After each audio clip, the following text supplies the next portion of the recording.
The views expressed on this episode of the Came to Believe Recovery podcast do not necessarily reflect those of KHLT, Take 12 Recovery Radio, or our affiliates.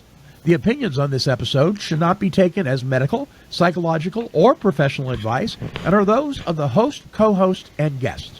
KHLT and Take 12 Recovery Radio are not affiliated with any particular 12-step fellowship.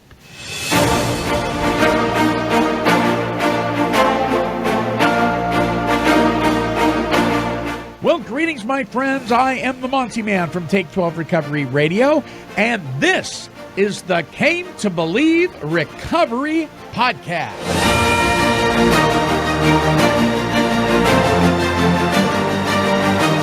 And now, here are your podcasting broadcasters, Tom Williams and Alicia Martinez, to introduce this week's show.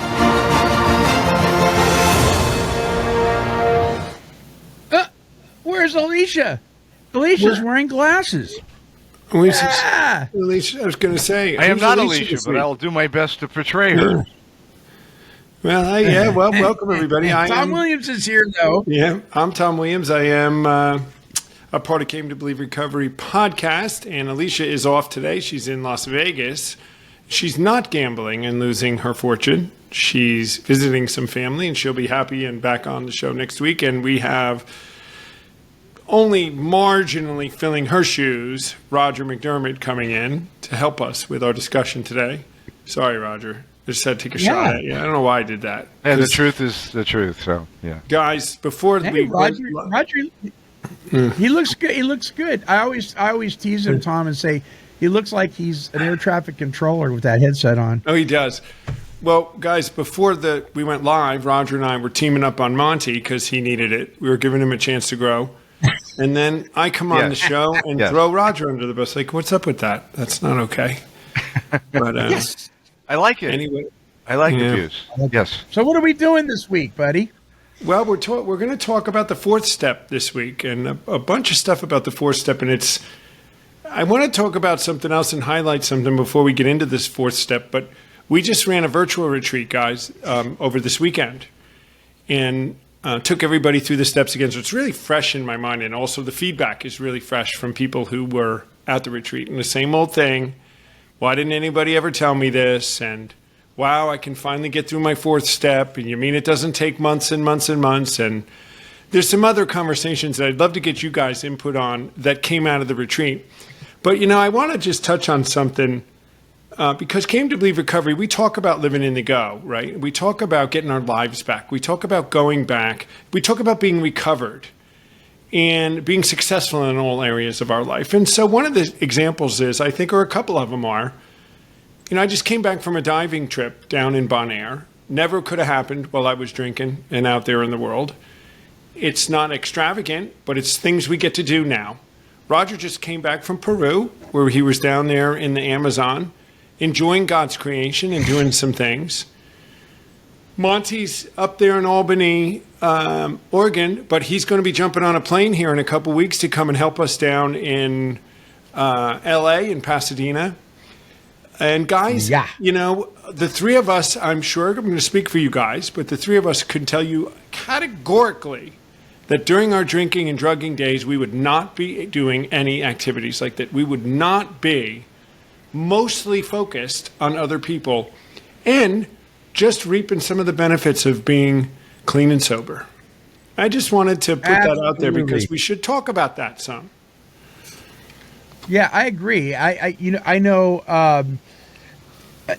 I've been doing this broadcasting thing now for 20 years and I can't believe it. And the people that I've met and some of the places that I've been flown to, I was talking off the air about the Florida Keys. I went to the 12-Step Music Fest and covered that like 4 years in a row and flew out to the Florida Keys during the time of year when it was just perfect weather and met people like Chuck Negron from Three Dog Night and Peter Tork from the Monkees and all these different celebrities that a lot of people didn't even know were in recovery, let alone clean and sober.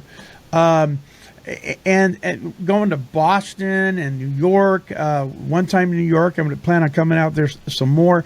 Arizona, Roger, you and I went to the Hope Fest in Arizona like Yes, three years in a times. row. Yeah.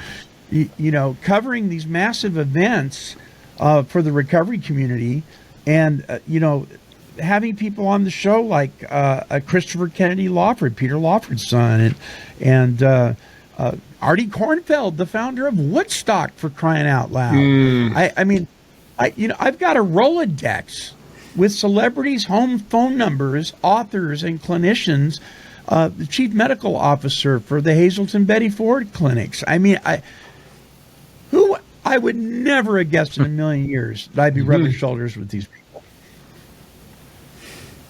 I mean, I can wholeheartedly agree with all of that. My life is so good, it's hard to put into words. Yeah. And for the last 27 and a half years, I've never experienced more freedom, joy, purpose, peace, serenity, fellowship. Everything in my life is better as a direct result of being recovered from a hopeless state of mind, body, and spirit. Absolutely. And you know, the interesting thing is that none of you guys said, and I'm not tempted anymore, and when I go to meetings, it keeps me from drinking that day, and I have this issue, you know. It's not what recovered is about. We talk about, you know, I'll often say all those things you said, Roger, and then at the end I'll say, and oh, by the way, I don't drink or drug anymore either. Yeah. Because it's become I don't even think about it. You're right. It's a side note almost. What I can tell you today that I've gotten mostly is that's wonderful to get off of the substance. But what I got was a renewed mind. I've gotten myself restored. That's the big gift. You mentioned the things you have today, Roger, peace and serenity and joy and happiness. These are things that are what make our lives so great today. It keeps us so far away from even the option of going back to our old behavior. It's just unbelievable. Yeah, and it's and it's almost like, well, it is a moot point, the drinking and drugging. It's like in the big book, it says the drink problem doesn't exist for us. That's right. It's not even an issue. There's no question. It just doesn't exist because the Almighty, the Divine, the God who is God, has done for us what we could not do for ourselves, and now we live in a state of recovered. And I was telling Tom this yesterday on the phone. When people say they're still in recovery, that have been there for years, I believe them. Right. You know, I met some people in the psychology profession and the counseling profession that are not none of us, and they asked me a question like, do you have alcohol in your house? So you don't keep alcohol in your house? And I said, I don't know. I don't really think about it. No, I don't keep any alcohol for me. But if my sister comes over and brings a bottle of wine or something, I don't have an issue. Chase her away. No. When you go to a friend's house, do people you know drink? Do you have to stay away from places with? I said, it was a little strange question for me because we've learned to be on a safe place, right? The broad highway. We talked about it other ones. This position of neutrality. I don't stay in places where people are getting drunk because I don't like hanging around drunk people. They're not fun. They're ridiculous. But it doesn't have to do with me wanting to drink. It makes me want to drink less. But we have a lot to do, guys, in bringing our message to not just the sick and suffering alcoholic, but those that are in the field of this and that have a funny view of it, and they're asking people and telling people recovery is don't have alcohol in your house. That's part of being recovered. Those are just, it's not true. Yeah. Right. Not Band-Aid things. Because you can always go get alcohol. Alcohol not in the house doesn't mean anything about whether you want it or not. There's a full bar in my family room. But it's because of my daughter is in the restaurant business, and my son-in-law, who happened to live with me, they drink wine and beer. You could put all of my favorite libations in front of me from 28 years ago. They have no power over me whatsoever. I will not drink them. They don't entice me. And when I watch other people drink like we used to, it's not a thing I want to do. I've been removed, recovered. The obsession's gone. It has no power over me. Right. It's like we can go anywhere. Absolutely. I mean, I can go. I can go to somebody said, "Well, so and so's wedding. There's going to be a lot of drinking." I'm like, what's your point? Exactly. I'm like, I can go and pay my respects, and because I don't like hanging around a bunch of drunk people either, and it's just because I'm embarrassed for them. Yeah, right. But I'll go and pay my respects and visit a little while, and then I'll leave. But I'm not gonna not go to the wedding of my friends.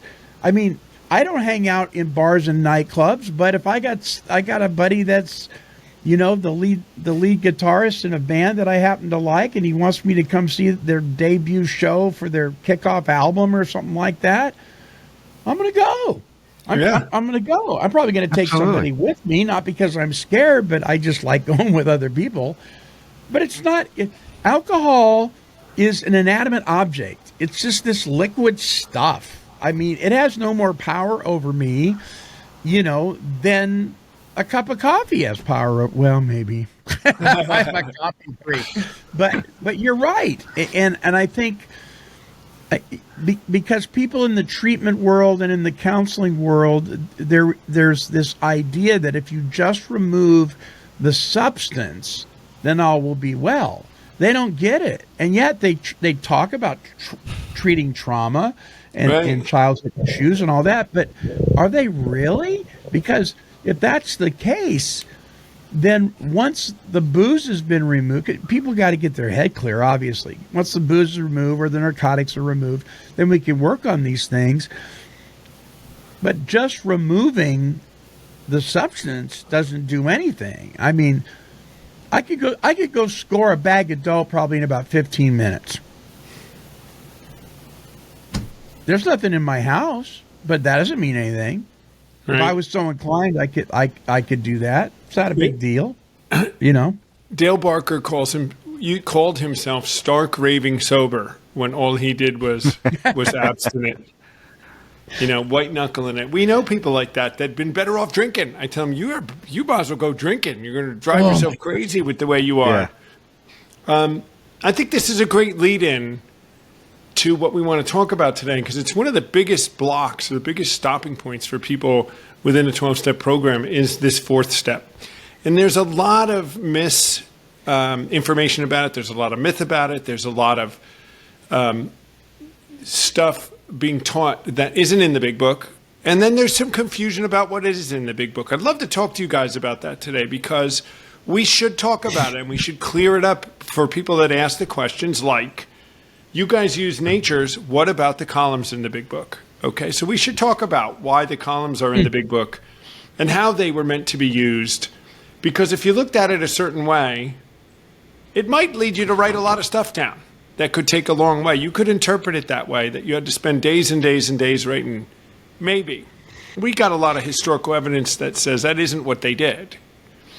And we can read it a different way to say, like Monty was telling me yesterday, find me 3 resentments. Okay, then you're resentful, right? So let's get rid of that. In 8 and 9, you're going to have to take care of it. But right now, you're resentful and you don't want to be, right? We figured it out by doing a little bit of process, and we can do that, but it should be quick. Anyway, the correct use of the columns. But the 3 of us, at some point, got a handle on those big natures and turned them over to our new manager, and it's what started to begin to free us. I know it was me. I could get across that threshold now and begin to get closer to my creator and have him help me break all these habits in my life that led me to freedom and create new habits.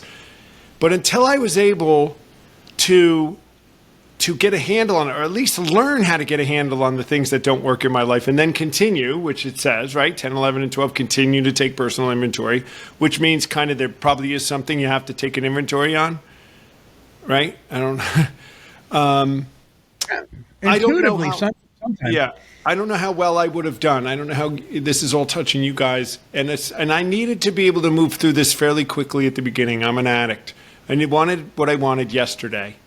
And I needed some relief right away, guys, or I was not going to quit.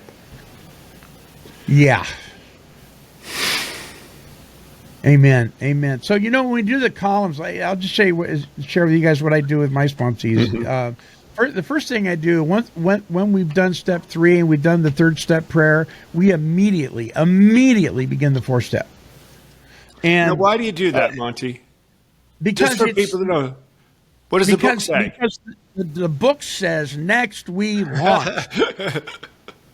And that's an Air Force term. It means 0 to 200 within seconds. So next we launch. There's no, okay, see you next week and we'll start step 4. No. We go right into it. Now we may not complete step 4 that night. We've spent some time on step, sure. Because I take them through 1, 2, and 3 right there, sitting in the car or whatever, right? And we do that.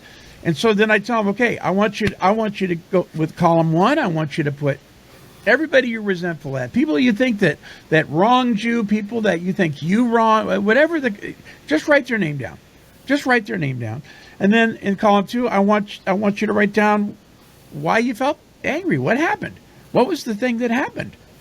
So my parents took me out of the will. Okay, my mom and dad is column 1. Column 2, they took me out of the will. Column 3 is, what does that affect? What are my basic instincts does that affect? Does it affect my sex relations, my personal relations, my pride, my ambitions, my security, my pocketbook? What does it affect? Oh, well, it affects everything. It just, my whole life just went to hell in a handbasket. All right, so what'd you do? Well, I lashed out. Okay, how'd you lash out? Well, I started egging their house. All right. Okay. So what was your part in that? What do you think your part in that was?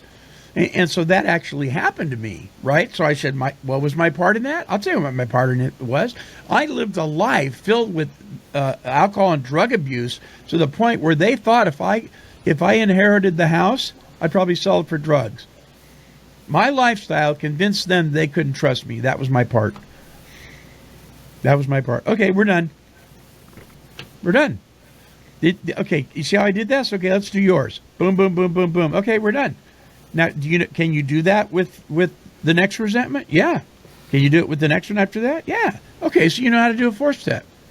What'd that take? What I just did right there. What'd that take? 3 minutes? That's all. But I tell them that first column, that's the last time you're permitted to talk about them. Right. And then all the new ones are 10th step. All the new ones are 10th step. Right. We just taught you how to take care of your past, and you're going to continue this in a 10th step. So you won't do another 4th step. It's 10th step. No. And that's a big block too for people because they can't get out of the hole. Because they can't do everything perfectly that time, right, Monty? I mean, we need to move them through. Oh, no. And they can't. And so they think they got to do, and there's sponsors and there's recovery people out there, well-meaning intended, of course. Mostly we find they just don't know, and they're doing the best they can, telling people, but they don't understand. They're keeping them in a hole. If you told me I can't never, and I kept thinking, well, you got to do another 4th step. Well, I knew I was no good. I'm terrible. I'm worthless, right? Which is what we think anyway. Right. So yeah. Well, you know what happens, Tom? What happens is they do the 4th step. Let's say I do the 4th step on my parents and my aunt. It took me out of the will. So I did my 4th step, and I'm still feeling hurt.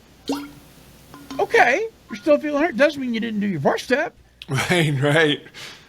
Right. So we got sponsors that are saying until you feel this way, and it's all solved, and everybody's happy, joyous, and free, you haven't completed your 4th step. BS. Yeah, none of that's in the book. None of those things. No. Right. There's no place in the book does it say do another 4th step. No place in the book does it say because you have feelings, you didn't do a 4-step. Right. It's not in the book. Where do we get this stuff? Well, that's a don't get great it. thing too. We did it that show on what's in the book and what's not in the book. And that's a great point, Roger. I said nowhere in this, when I was teaching the 4-step just this weekend, there's no place in the big book that says you do it again. No, If you nowhere. if you did this process with me today and you got, like you said, a handle on the things you could get a handle on today and you get this process, you don't have to do this again. They didn't do it again. Right. And they all, And if people you are like, move right, "What?" if you do your 4th and 5th step and move right into 6 and 7, you've just asked for your shortcomings and your character defects to be removed. So why are we Right. going backwards? You know why? Because people think they're supposed to remove their own defects. Doesn't say that. No, it says God does that. Yes. Right. God does that. And so if you're having a problem with God by the time you get to past step 4 and 5 and you're starting to go to 6 and 7, right? I mean, it's going to be an issue because you're going to want to try and do it yourself again. You know, I have a trick question I ask my sponsees. What character defect are you working on? Well, I'm working on pride. No, I'm not. Well, you're not supposed to be. right. You're supposed to be giving that to God. Did you wake up this morning and say, God, I'm going to be working on all my issues today. Thank you very much. I don't need your help. No, you asked God to help you, show you where you could avoid being selfish and self-centered today, right? You asked God to do that. Well, please let him do his job. He doesn't need you to do his job. He needs you to be available, but then he needs you to get out of the way. Right. I do some similar things like that where someone will say, well, I was dishonest. I'm still dishonest. I say, wait a minute, let's rephrase that. Didn't you turn that over? So you mean you told a lie today? You made a mistake? There's a difference between telling a lie and did you feel bad about it? Did you have conscience? Well, yeah, I did. Did you have that before? No, I didn't used to. It's not your nature anymore. So Right. you made a mistake. We all make mistakes. Yeah. I've said people, see, I still am a procrastinator. I said, are you still a procrastinator or did you procrastinate? Is it Right. difference? Just like what Big you're difference. saying. Yeah, it's like Yeah. okay. There's a difference between telling a lie and being a liar, Yeah, right? absolutely. I'm not a liar anymore. It's not my character. It's not my Right. MO. Did I tell a lie today? Yeah, I did. Okay, but it doesn't define me anymore. And the step 10 tells us we're going to make mistakes. So I say to people, don't expect to be perfect on Monday morning and don't beat yourself up when you're not.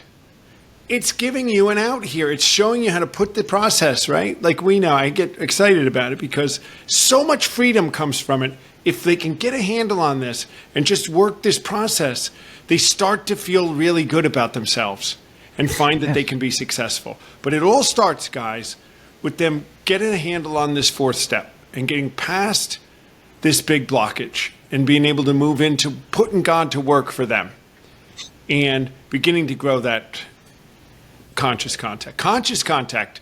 So, Monty, I don't mean to keep, but you said something about if you have a problem with God at 5th, 6th, 7, that's a problem with a God or a power greater than yourself. Step 3 says you're having a conscious contact. Conscious contact is a thing that you have. Yeah. This knowing that you know, I know I had it. Didn't not fully understand it, but I knew I had something. And then in 5, you're having an experience. And I often say to people in 7, I'll say, now remember, or let's take a look here at 7. You're about ready to ask this God, whoever your manager was that you turned over in 3, to take away the whole character that had you in bondage and brokenness. He better be a God that can do it. Right? Yeah. If you're going to turn everything over to him, he better be bigger than you. Right. So let's take a look. Let's take a quick look. I want to show you guys something, and for everybody listening, right? So let's just do some practical stuff, right? 4th step stuff. it says that we made a searching and fearless moral inventory ourselves. And funny that it doesn't say list of every single thing we've ever done in our whole lives, and until you do it, you can't get better. It actually doesn't say that anywhere in the fourth step, right? Right. It talks about figuring out what are common manifestations of the things that had us in brokenness. It talks about grosser handicaps. It talks about it being a good beginning. And it says you swallowed some big chunks of truth about yourself. And in between it, it talks about the columns, which is at helping you to identify, like you said, Monty, that you have these things. And now what do I do about them for the future? But all of this can happen very quickly. And it did happen very quickly. That is in the book, right? Next, we launched. And then, Roger, when we go into number 5, it says, after returning home, we took an hour. That's like after returning home from doing your 5th step. It wasn't after I was away for a month, right? I returned home from smoke. Why doesn't everyone else read it that way? It's funny the lens people have. And that was a comment we had this weekend. I never read it that way before, Tom. I'm like, and none of the words are different in the big book than they were 100 years ago, at least this part that we were writing. I think the reason this happens, Tom, I think the reason it happens is because people don't understand the big book is meant to be taught, not read. It's meant to be taught. You don't just hand the big book to somebody and say, okay, go work on this. That's why we have mentors. That's why they didn't call them sponsors back then. They call it, spiritual advisors and mentors. You're right. But that's why we have each other, is to do this. That's why there's this huge responsibility on us once we've had a spiritual awakening as a result of these steps to continue. That's part of our 12 step, to continue in carrying this message, because people don't know how to walk when they don't know how to walk.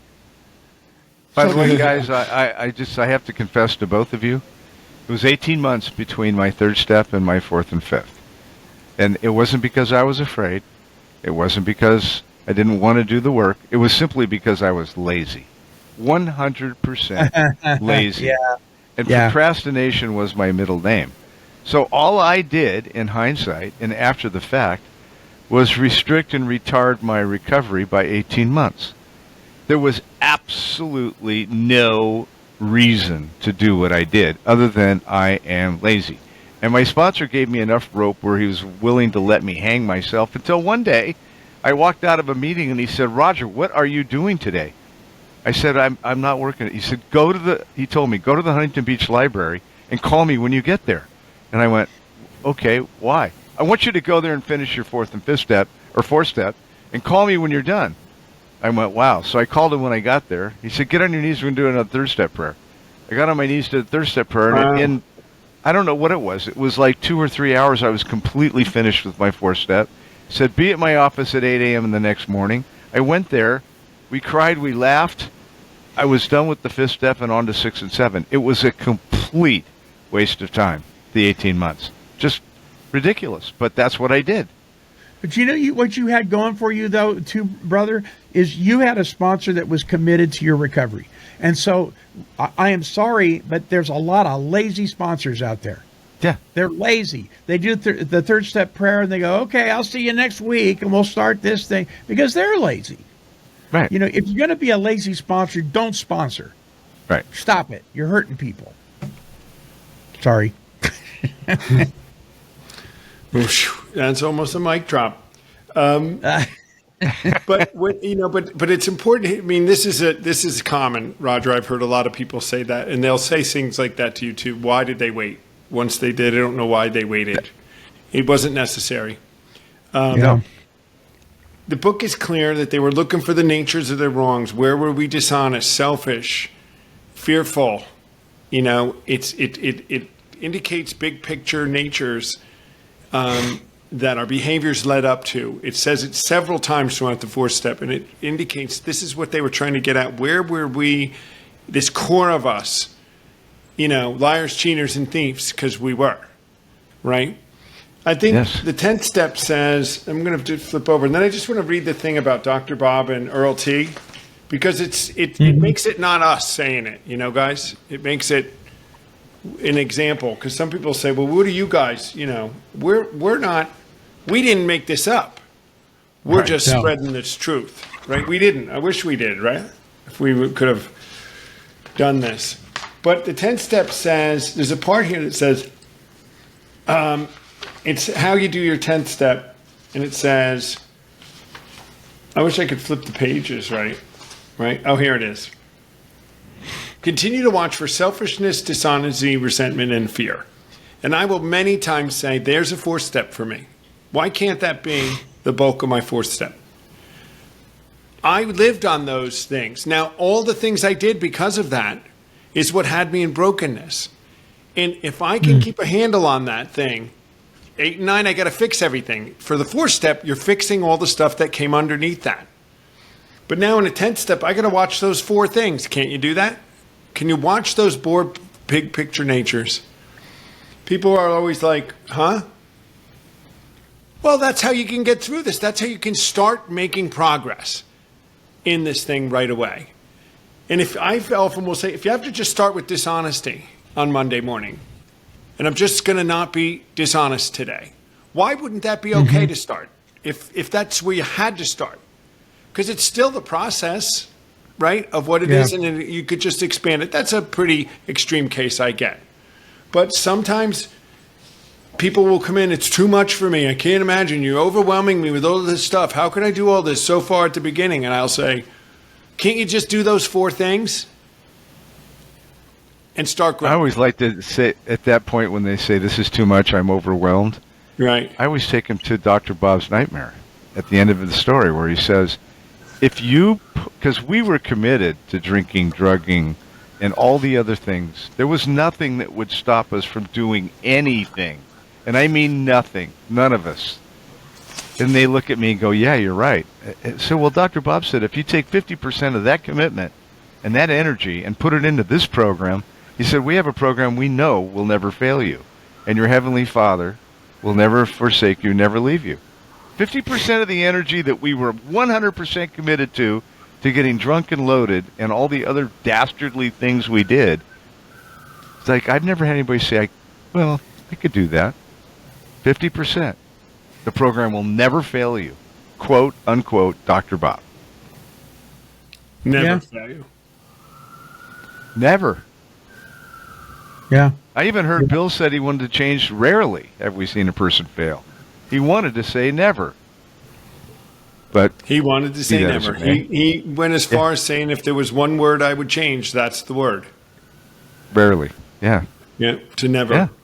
So let's read. I want to just quick read this, and then we can talk about it a minute. And I'm watching our time, but I mean, 4th step podcast should be like a whole show, right? The 4th step podcast show, right? And we ongoing. Yeah. This is an excerpt from the big book on page 291 and 292. I don't think it's in the 4th edition. They've taken it out. It's in the 3rd edition, though. And it says, the day before I was due to go back to Chicago, Wednesday, in Dr. Bob's afternoon off, he had been down to the office where we spent 3 or 4 hours formally going through the 6-step program as it was at the time. So here's a guy with Dr. Bob, the, noted co-founder of Alcoholics Anonymous, the guy who helped write the content of the big book, or at least come up with it and help Bill Wilson to design it and this program. He's only spending 3 or 4 hours with somebody to take him to the program. Mm-hmm. This is when it was the most successful, when they were writing this thing that started everything. 3 or 4 hours. That's all he did. We didn't make this up, right? And then it says, at the moral inventory, and I read this is what I said at the retreat the other day. Bob got out 3 big pads of yellow paper and 4 pens and told me to begin writing my life story, starting back. I'm like, oh, wait a minute. The book, no, it doesn't say that. It says at the moral inventory, he brought up some of my bad personality traits and character defects, such as selfishness, conceit, jealousy, carelessness, intolerance, ill temper, sarcasm, and resentments. That's what Dr. Bob did with people. Yes. It's right here. And Clarence did this too. And so did Bill Wilson. And the gang in It's Cleveland. focusing on the nature. It's Right. focusing on the nature. Yeah, we don't need to be talking about the ugly, disgusting, because we all know that stuff's there. But because even no matter how gross your behavior was, it's still a symptom. We need to focus on the nature of it. What was fueling that? Was it selfishness? Was it jealousy? Was it pride? We need to figure out what's fueling it. Who cares about the car? I need to know what kind of gas I'm sticking in the stupid thing. You know, when I did my 4-step, I didn't have the workbook, and so I did the columns. And what happened was it became so redundant. Everything that I got in the 3rd or 4th step, it was the same thing. It affected it was like I could have completed that in 2 or 3 lines because everything was the same. Right. When you look at the workbook, there's 17 to 19 sort of character defects. But what I like about it is it's got the negative on the left, and it's got the positive on the right. Yeah. So you have the problem and the solution on the line. Boom. There you you're go. done. Here's the problem. Here's the solution. Move right on down the line. And it's like it made it so simple and clear. I went, wow. And that's the way Clarence and Bob did it, right? That's the way they It's did it. the way he did it. Yeah. It's the way they did it. Now, Yeah. we know just historically, and I don't know, Monty, you may have some information on this after talking to like Dick Burns and Ken Burns and that group of people. But Yeah. Clarence told Steve Foreman, who he sponsored in Jack Rapp, that there was a bunch of them that didn't want that columns part in the 4th step. They said Yes. that was really 8th step stuff. Because coming to people, the names and the things that were wrong really had to do with you now needing to go do amends.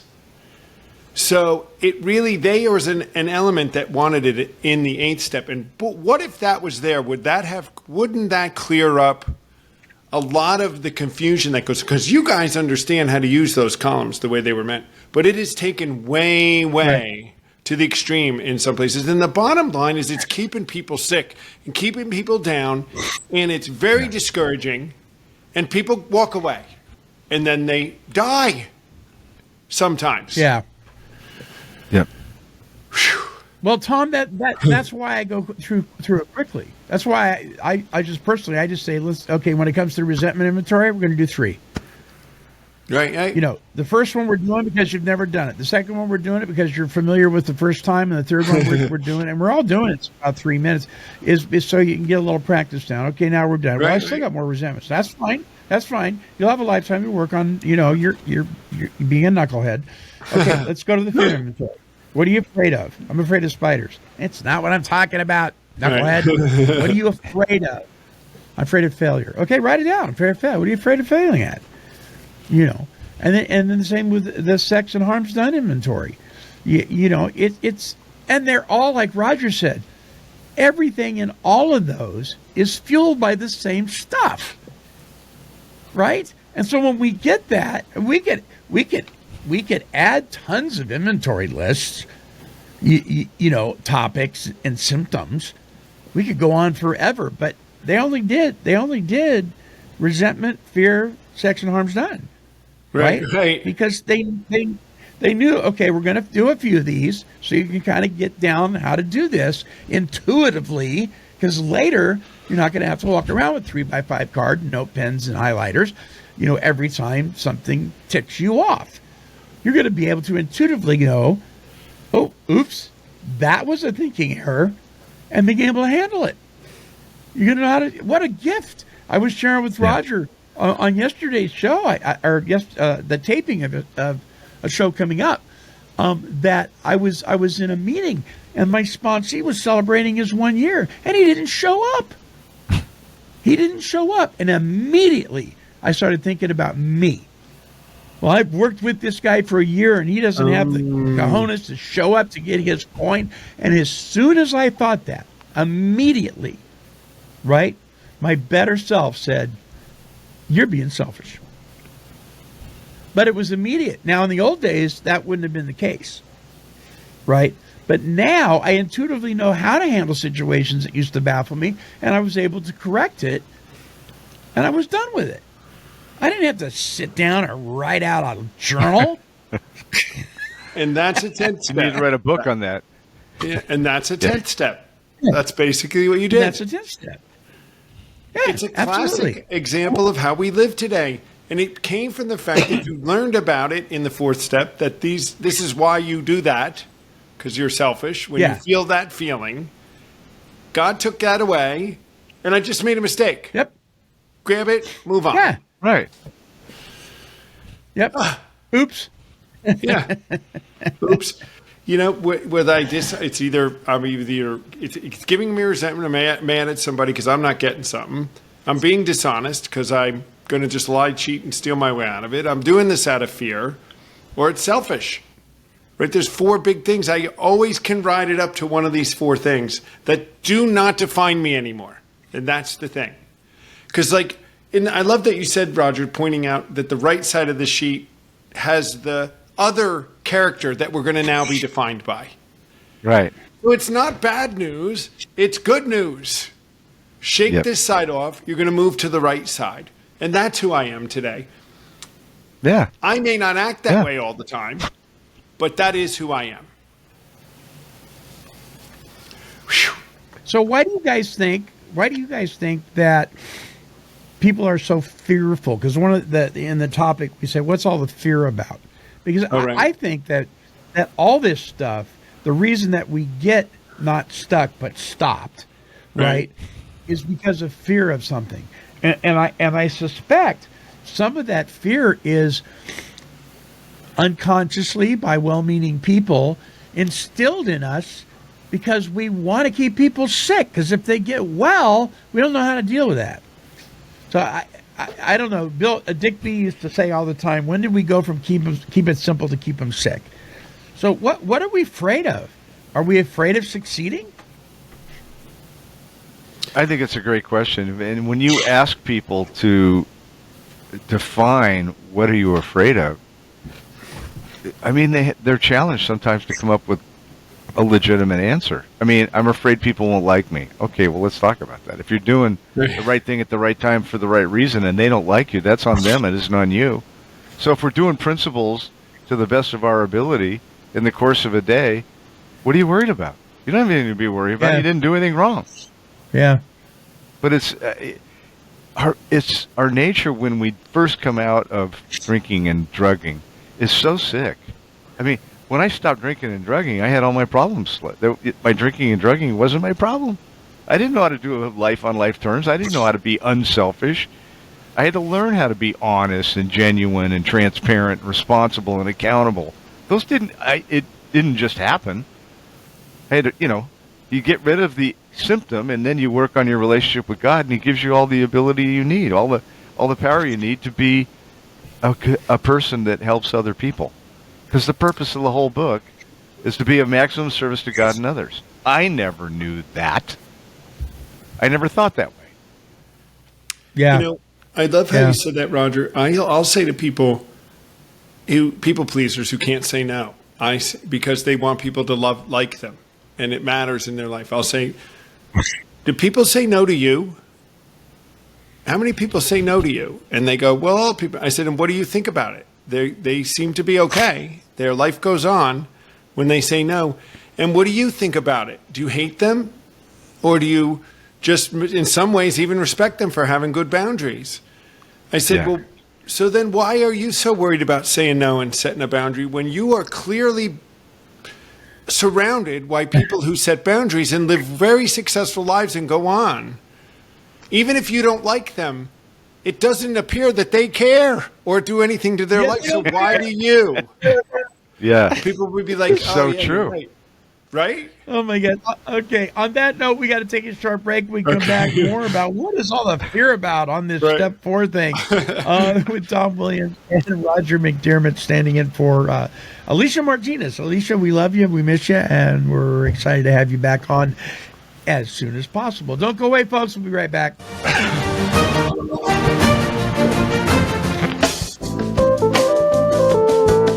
Hey there, my friends. Thanks for tuning in to this week's Came to Believe Recovery podcast, a production of the world's oldest recovery talk and recovery music radio station, Take 12 Recovery Radio. Did you know that we have thousands of archive shows, recovery workshops, and recovery music, all available for you for fun and for free? Here's an idea. Right after this episode, visit our website at take12radio.com and subscribe on any of the podcasting platforms listed there.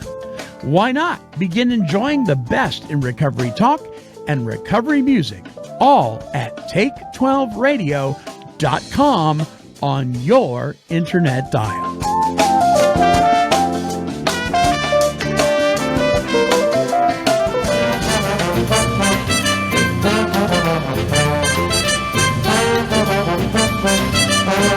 Hey, this is Alicia Martinez from Came to Believe Recovery, and you're listening to the recovery talk and positive music of Take 12 Recovery Radio.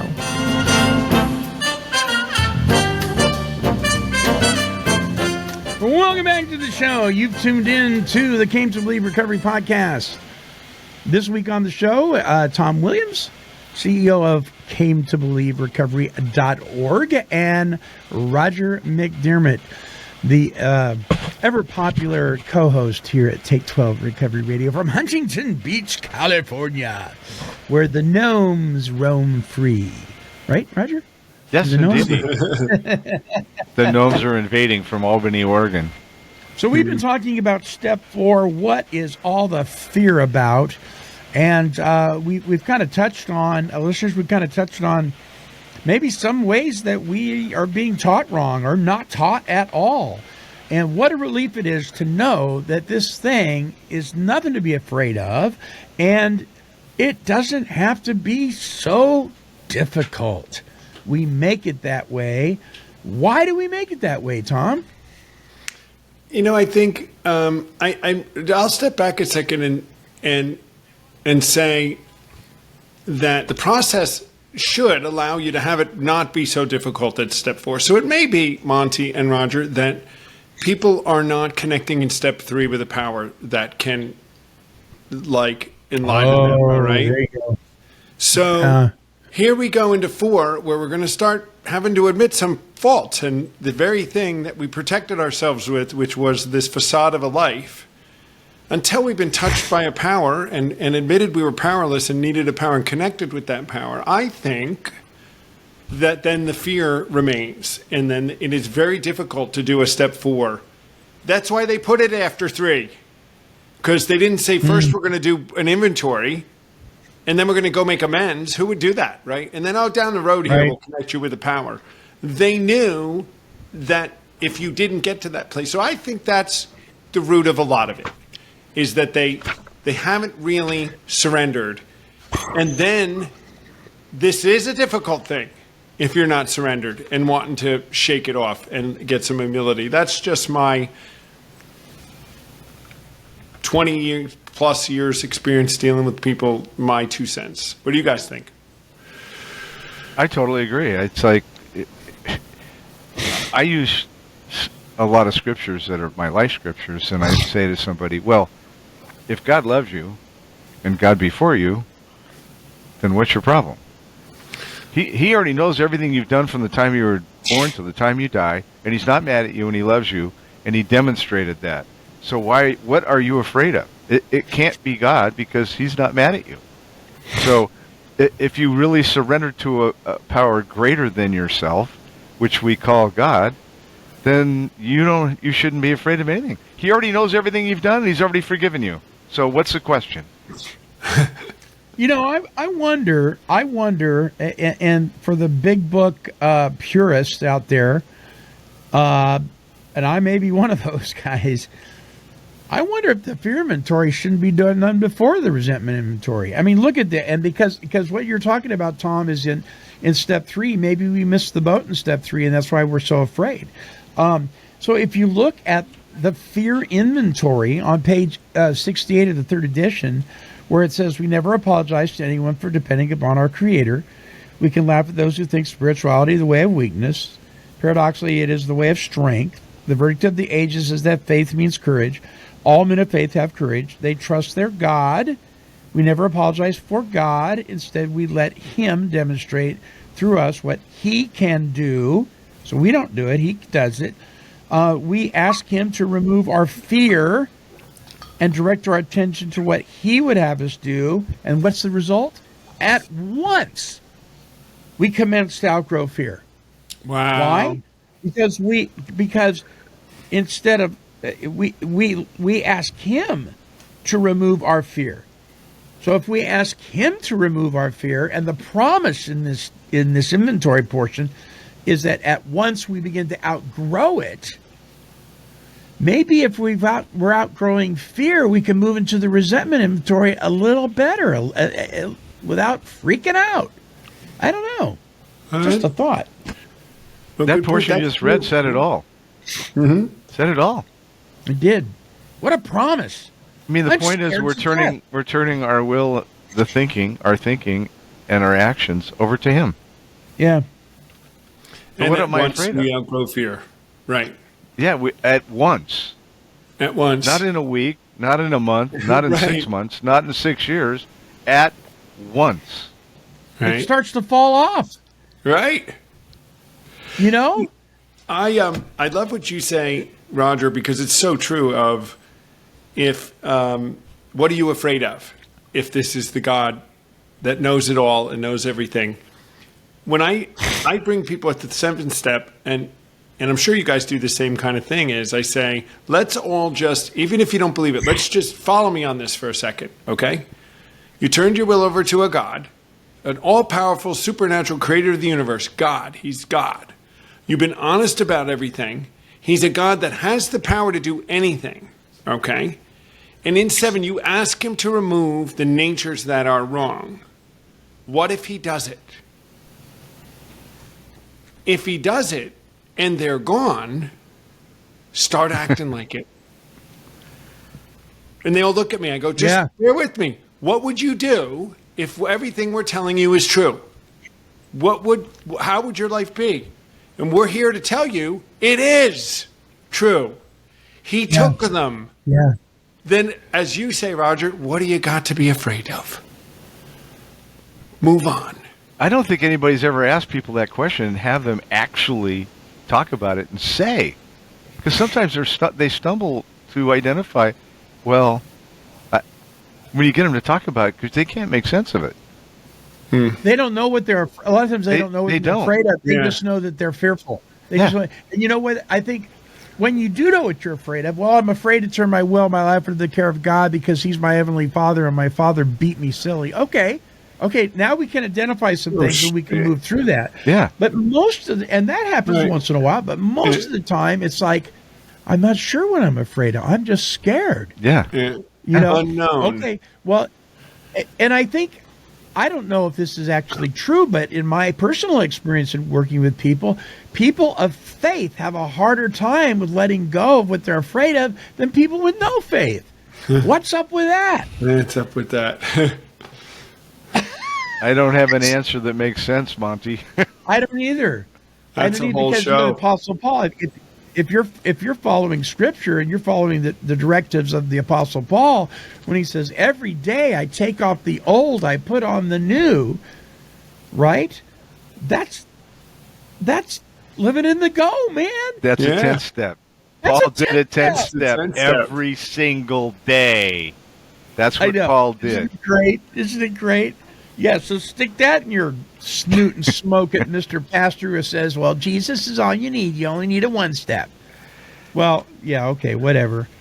Then stop reading the rest of the New Testament because there's all sorts of directives in there, you knucklehead. There I go again. See, I'm getting myself in trouble. See you get, what are you, overly opinionated, Montyman? Overly opinionated. Yes. I say, listen, we're going to accept Jesus, but then we're going to do what he said to do. That's the difference. Yes. Yes, we have to accept right. him as our Lord and Savior, but then he went on to tell you what to do and how to get the blessings of life. Very clearly. So, clearly. With his power. With his Very power. clearly. Power. That's what the Right. book says. Precisely. We're going to tell you precisely how we recovered. Precisely. That's it. The yoke scripture says, "Take on my yoke, because my burden is heavy, or my yoke is easy, and the burden is light." It means there'll be a burden, which means there's things I have to do, and I'm going to direct you as a yoke directs, and you're going to walk a life out. Yeah. But come under me, and I'll do it. It isn't just to believe in me; it's believe in me and take my yoke, and go in the burden that can be. Why do we see this so clearly, and so many don't? I think a lot of it, Monty, you said it, Roger, you too. It's people that just don't know. They haven't been shown it either. So they're just passing on what they know. And if they don't know it, they pass on whatever they don't know. Yeah. Yeah. I have lots of friends. Mother Teresa said to the United Nations, if everyone did the 12 steps of Alcoholics Anonymous, we'd live in a harmonious world.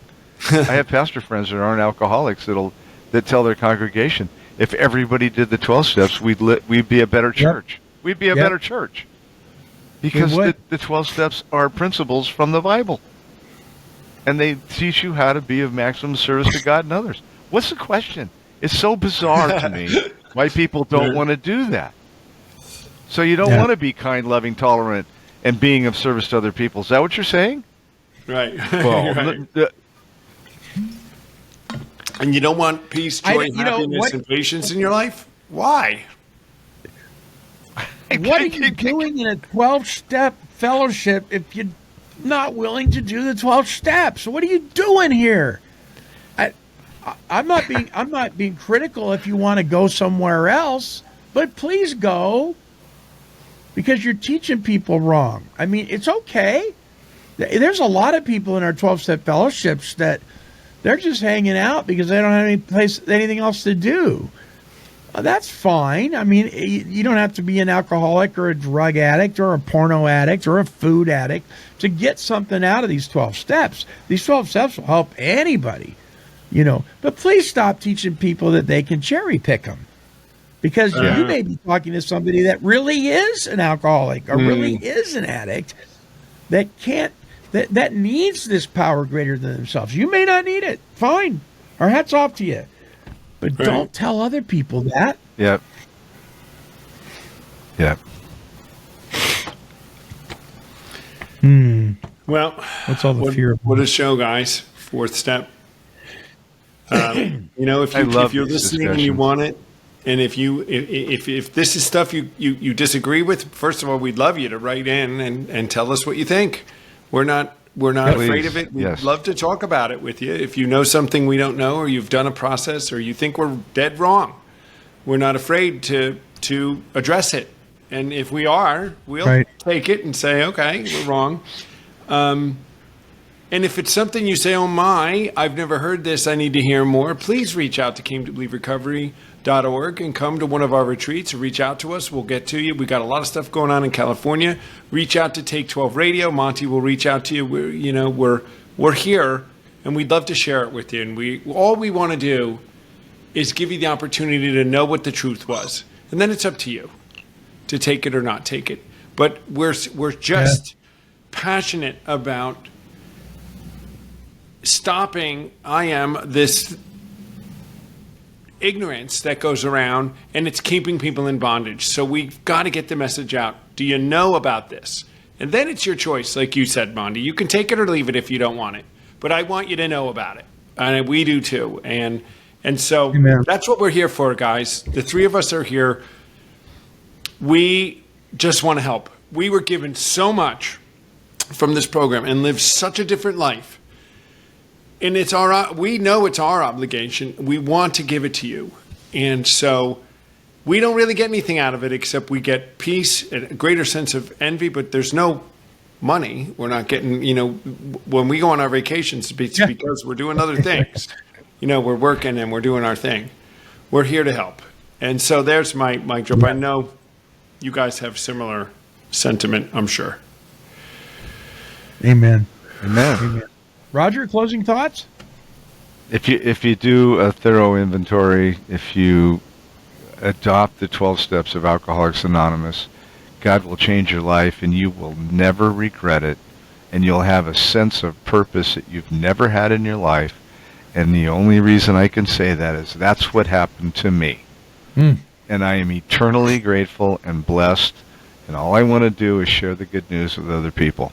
I have no hidden agenda, no hidden motives. I love to talk about what has happened to me and Tom and Monty and all of us who've done this.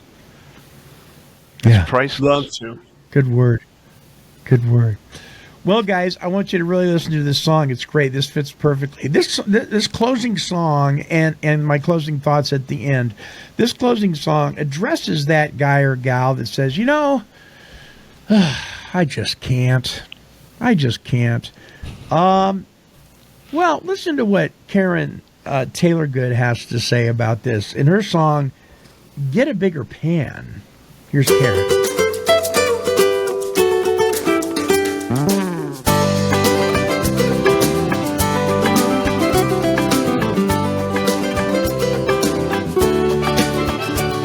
I was standing by this fisherman out there on the bridge.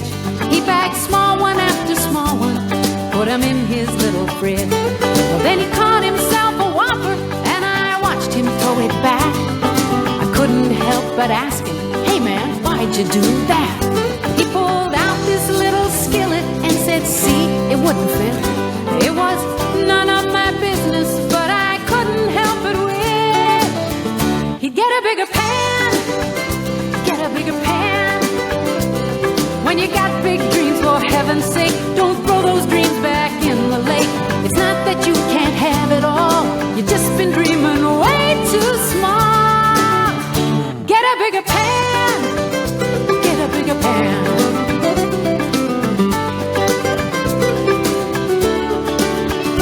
I've been thinking like that fisherman more times than I can count. Every time I felt unworthy, ran myself down. I'd get afraid and wouldn't play what I had there on the line, thinking that the big fish couldn't possibly be mine. But there's another fish to fry, and there's another day. Next time I hook the big one, I won't let him get away. I'll get a bigger pan, get a bigger pan. 'Cause I got big dreams, for heaven's sake, won't throw those dreams back in the lake. It's not that I can't have it all, I've just been dreaming way too small. I'll get a bigger pan, get a bigger pan.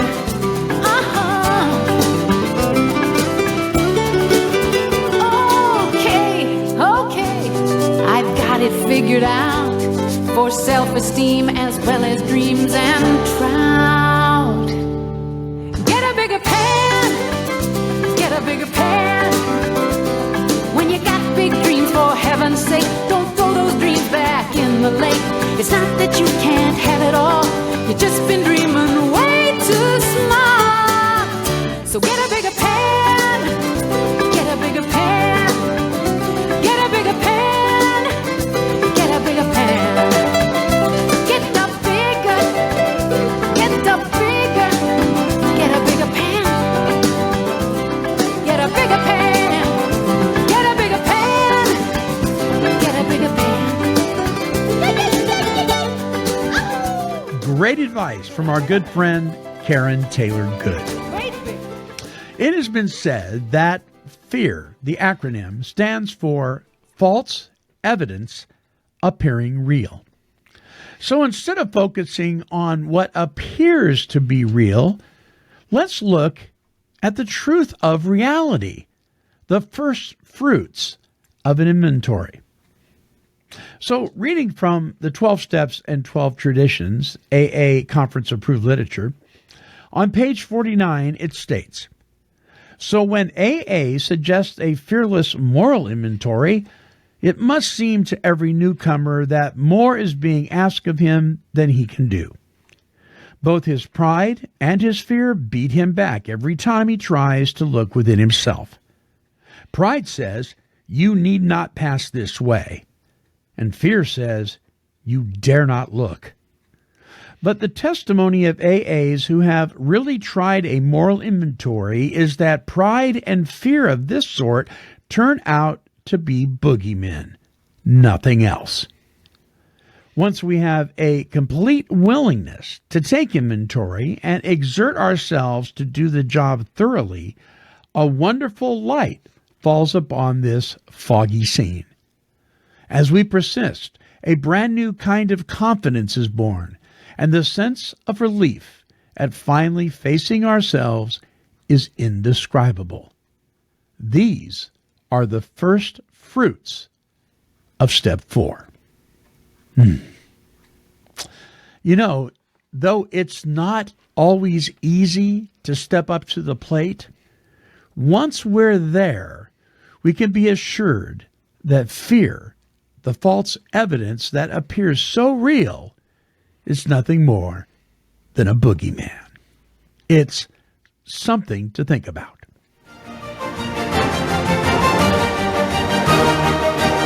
Came to Believe Recovery strives to create and promote opportunities for life-changing spiritual experiences for individuals and families suffering from all forms of addiction.